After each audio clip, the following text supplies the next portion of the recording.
everyone. Thank you for joining me for another episode of Get Ready. Happy to bring to you today a new friend of mine, someone who has also written a book for kids about energy therapy and overcoming adversity. And so let me tell you a little bit about my new friend. Nora Tollenaar-Szanto is a certified EFT matrix reimprinting and Psych K practitioner with a master's degree in psychology. She enjoyed a career as a high-performance strategist for business leaders and professional athletes. But since the breakout of COVID-19, she has turned her focus to supporting families. Based on her research, she wrote a fictional adventure book for children aged 10 to 14 called The Celestina Code.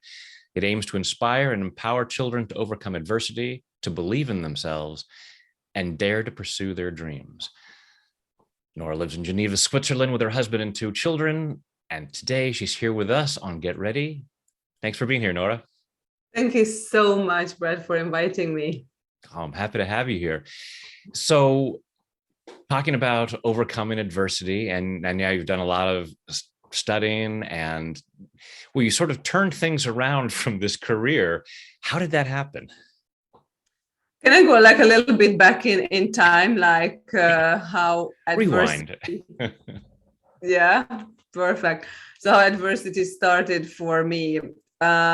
Actually, I was very, very young. I was 7 days old when my father had a stroke, and he went into coma. We didn't know if he would survive. And the problem was obviously that there is this newborn baby, and my mom, who from one moment to another couldn't breastfeed. She was all the time in the hospital. I was left alone with my grandmother, and life was just a horrible start for me. But things got better. My father was doing very well, but when I was 8 years old, he had a second stroke, followed by a third one just a year later. And you know how children are, how we download all the information. And I lived with it, but quite a few years later, so actually in my 30s, it started manifesting in the form of terrible anxiety issues. And I actually had anxiety attacks every time when my phone rang and I didn't know who was calling me, so I couldn't identify the caller ID. I was convinced that I'm getting a call because something must have happened either to my parents, to my husband, or my children. And when I say something must have happened, I could only think of the worst. Right. So it was a really difficult experience, especially because back then I had a career. I worked in the sports industry. I worked in sponsorship and media rights. I used to be an athlete myself, so that was kind of my environment, and I just didn't really know what to do with it. And so I had this business background, and actually I had a really interesting job. I liked my job. I liked my colleagues. But I had some issues with the industry itself because I do believe so much in the power of sports, but I did not believe that enough is actually going back to on the grassroots level, right? So it's all about like very, very high level. Admittedly, I was involved in the organization of Olympic Games and World Cup, so really high level, but I always thought that more could be done to help children who struggle in life. So but still I had this job that I liked. And then I had the opportunity to travel to San Diego to a really, really interesting event. It was one of these kind of self-development events. And there on the stage, I heard a woman who spoke about her journey with cancer. And that woman, she was more or less my age. She also had 2 young children like I did. And what you have to know is that both of my parents are doctors. Both of them have been treating cancer patients for about 40 years. And they were so proud of me because they had their daughter. Originally, I'm from Hungary. I didn't mention that, but I come from Hungary. I grew up in communism. And the last position that I had, it was at a big American company. And for my parents, it was like their little girl made it and just so proud of me. And I was watching this woman in San Diego on the stage, and I started crying. And I was like, what am I doing with my life? And I haven't achieved anything meaningful, contrary to what my parents think. Right. And honestly, like the next day, the event was over. The next day, I flew back to Europe, and I just submitted my resignation because I was like, I cannot continue anymore like this, because I really needed to do something more meaningful. And as I mentioned, at that time, I really had these anxiety problems. And that was the moment when somebody almost randomly introduced me to EFT. Randomly. Exactly. Coincidence, Exactly. Right? Yeah. And that really changed my life, because admittedly the person was not even an EFT expert, but he knew enough that he could show me the different points on the body, and we had just a quick round. And I remember that I felt like being in a safe bubble, which I haven't felt for a very, very long time. And I was like, that's interesting. I should really look into it a little bit more. And I started watching videos online. This was in about 2016, so 5-6 years ago. And something really interesting happened. You know, when things are meant to be, like then just these things keep on happening. My son back then was 6-7 years old, and he's a kid with very, very high level of IQ, but his emotional intelligence was really much lower, and it really caused like lots of tension in him. And like I think it was a week after I had my this trial session, and or this first experience. And my son completely freaked out. I don't even remember what it was, but I was like, okay, can I just try tapping it? You know, when it is the first time, I'm like, just wherever, just some points I seem to recall. Hit enough places, you're going to hit the right points. Exactly. And it worked. And so from that moment, whenever he had major issues in his life, whether it was related to his soccer practice or just not feeling well or the school or anything, we started tapping, and I just learned more and more. And after a couple of weeks, I already saw a major, major transformation in his life. And that was the moment when I said that I really need to learn more about it. And I had the opportunity to participate in the course of Carl Dawson. Carl Dawson, Dawson Church and Carl Dawson. Yeah, I know. It gets confusing. Yes, so Carl Dawson, and it was just absolutely phenomenal. And so that was a real pivot in my life. So how I completely left everything behind, and I started focusing on working with people. Moving from income to impact.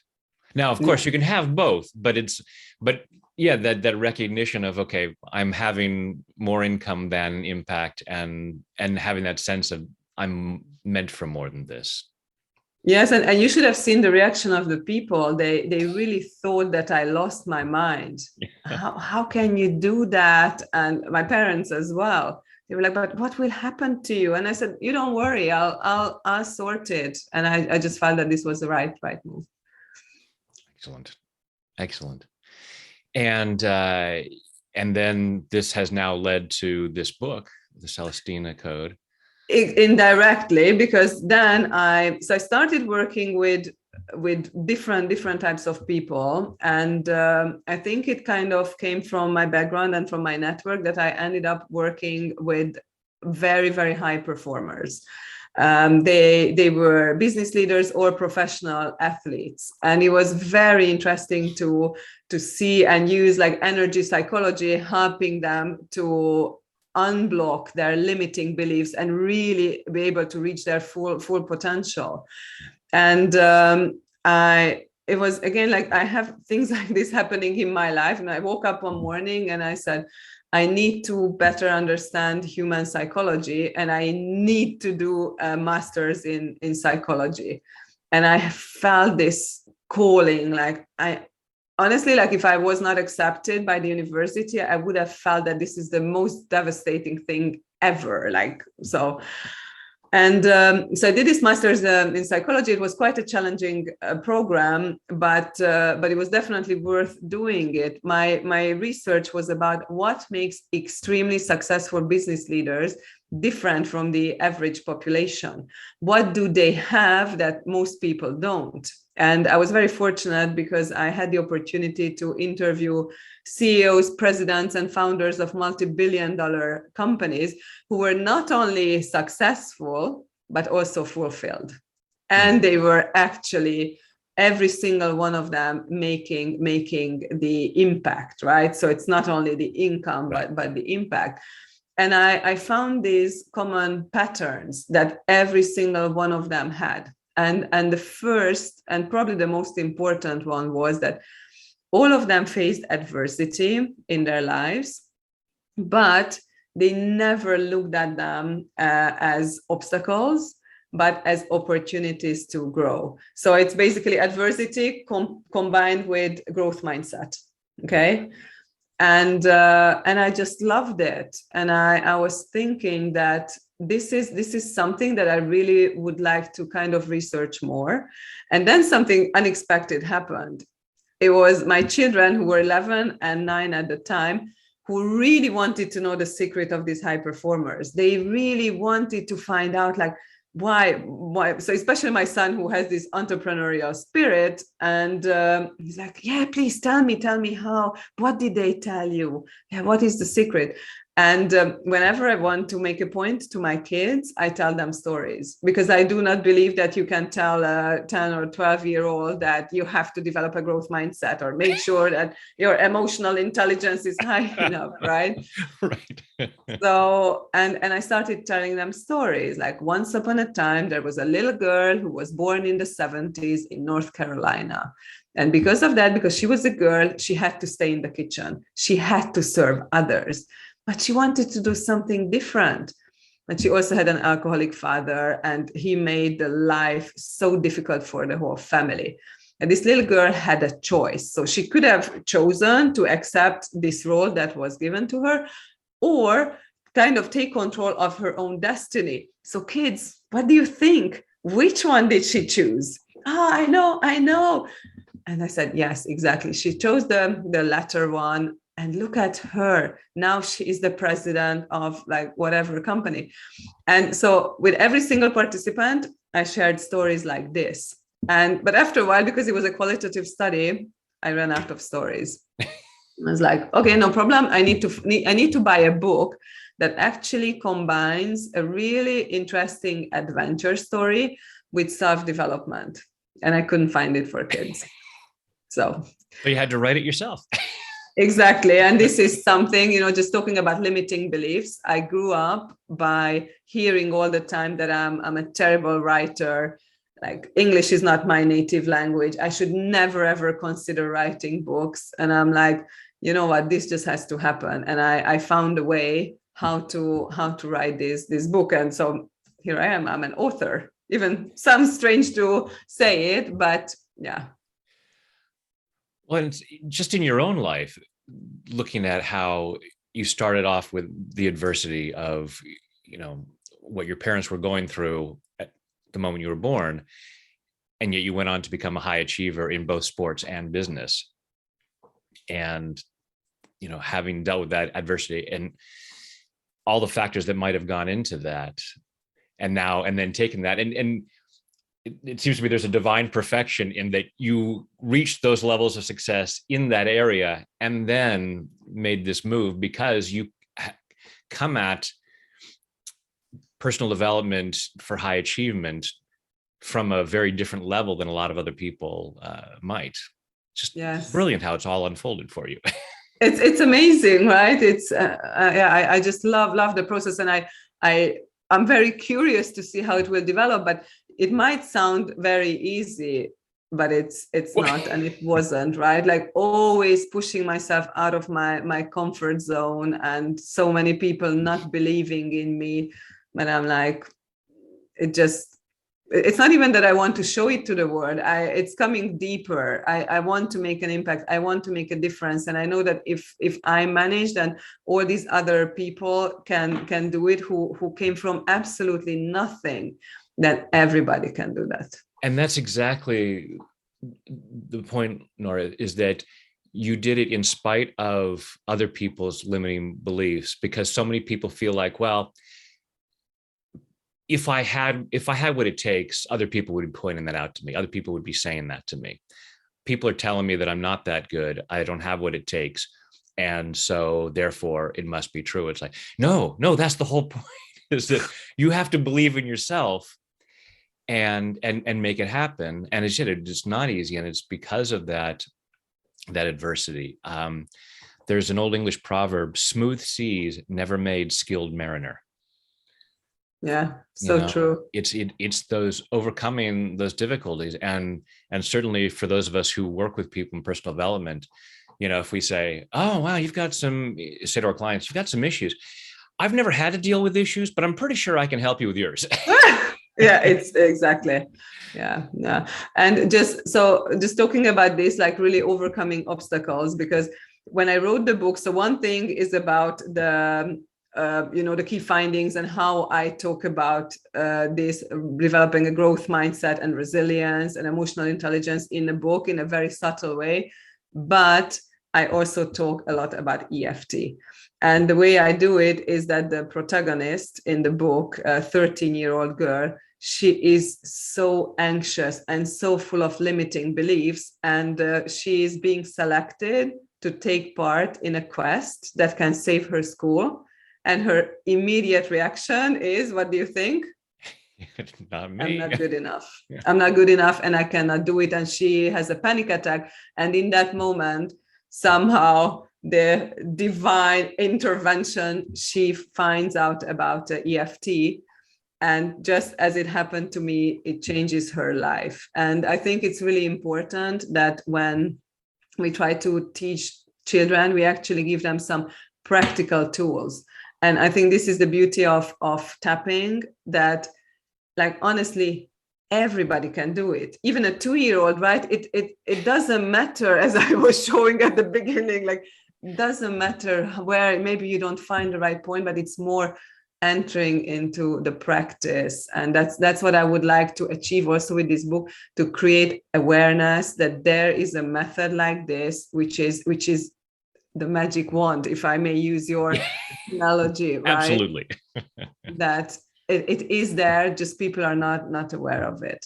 Yeah, that's the thing, is that there is something you can do. It may not turn everything around in that moment, but rather than just suffering through it and go, oh yeah, you've got anxiety, oh, you've got this challenge, you've got this adversity, oh well, deal with it. And it's like, no, there are things that we can do, and then take that, accept it, embrace it, as you were saying, embracing that adversity. It's like, here, there's a gift in here. Napoleon Hill, who wrote Think and Grow Rich, said there is never an adversity that doesn't have within it the seeds of an equal or greater benefit. Yes. And being able to embrace that and go, and there are things we can do and turn this around, just as you have done.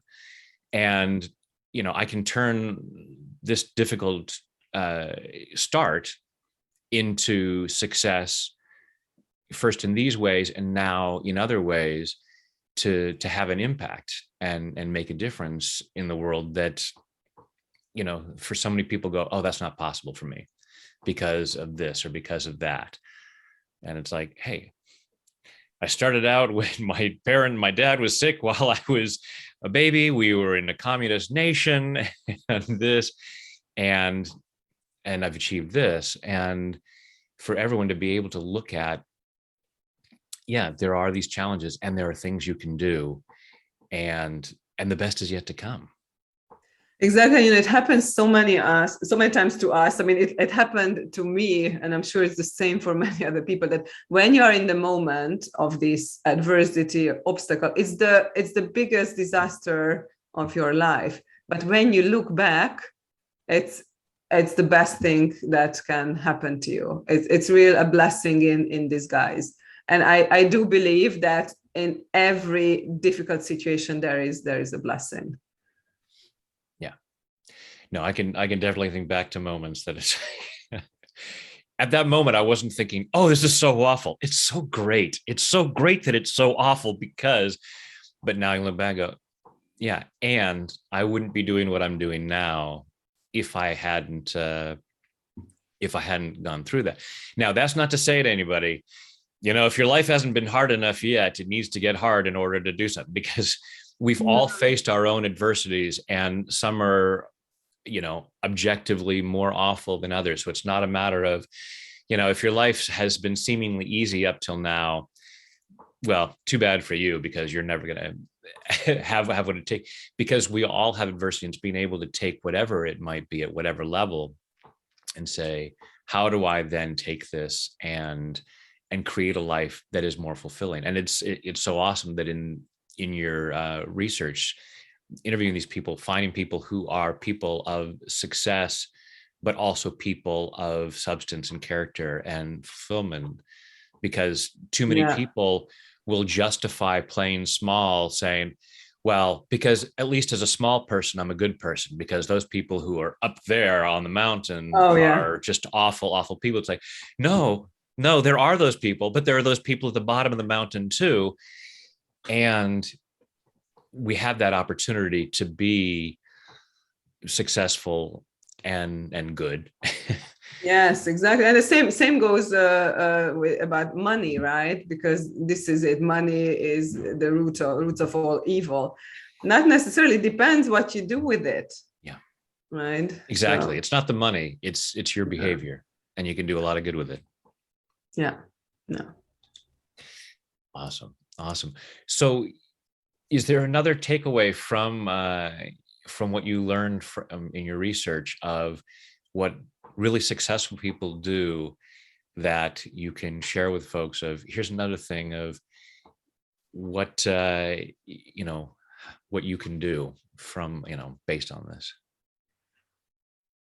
Another thing which is more general, because I want to talk about more in a general context, right? Because there were some which were really business related, but this is somehow connected to what we were talking about, which is just you have to make the effort. If you want to achieve any kind of result, you have to put the effort in it, because otherwise, so I am personally a very spiritual person, but just by visualizing that something will happen, but you actually do not take any action, it is not going to happen.